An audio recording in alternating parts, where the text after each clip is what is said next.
Nous vous emmenons maintenant à la découverte d'un métier rare, celui d'émailleur d'art sur métal. C'est un art millénaire qui consiste à appliquer de l'émail en poudre sur support métallique pour en faire, par exemple, des bijoux. Rencontre ce soir avec l'un des derniers émailleurs d'art de la région.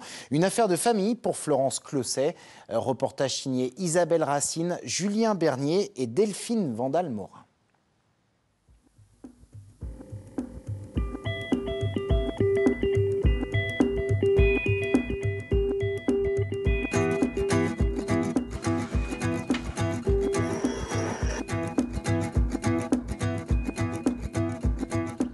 Comme je suis fille d'émailleur, les petits tubes que vous voyez derrière moi ont été broyés par mon père. Il était émailleur bijoutier et il broyait son émail à la main, chose qui ne se fait plus aujourd'hui. Les émailleurs d'aujourd'hui achètent leur poudre déjà broyée auprès de la cristallerie. La tête de Florence Closset est pleine de couleurs. Des couleurs associées à des souvenirs d'enfance. Quand petite, elle venait à l'atelier regarder son père travailler. Jean Closset était émailleur joaillier. Il a travaillé dans les années 70 pour les plus grands noms de la bijouterie parisienne. Il m'a appris surtout à faire un travail extrêmement soigné. J'ai hérité de lui ce goût de la perfection, du travail vraiment poussé, abouti. Et il disait d'ailleurs, dans ton métier, tu ne dois pas être excellent, tu dois être le meilleur. Voilà.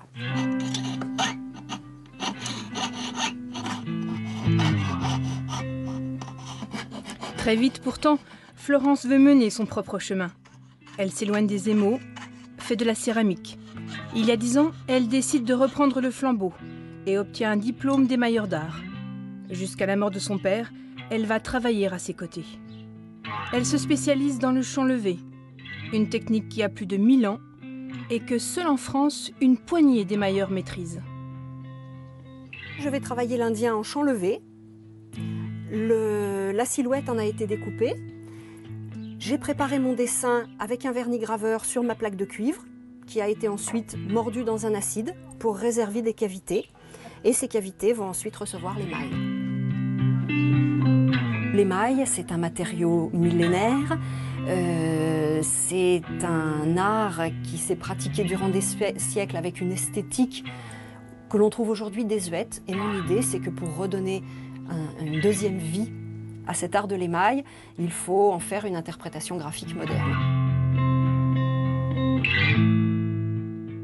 Un bon émailleur, il va sceller un pacte entre lui et deux matériaux, le cuivre, l'émail lui-même, et le feu va révéler cette alchimie. S'il a bien travaillé, le travail va être parfait. S'il y a la moindre incertitude, le feu va nous renvoyer nos erreurs. Tu peux le tendre aussi peut-être un petit peu par ici, non? Oui, je peux. Et l'histoire se poursuit. Ce qu'elle a appris de son père, Florence l'enseigne désormais à son fils.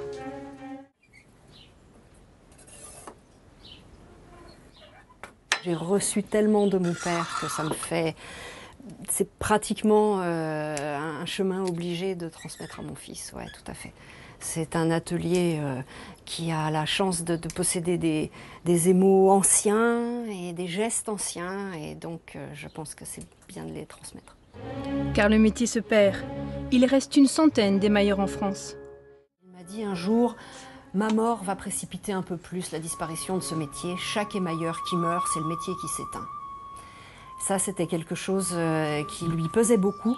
Et donc, de là où il est, je pense qu'il est très heureux de voir que sa fille et son petit-fils sont là pour assurer la relève.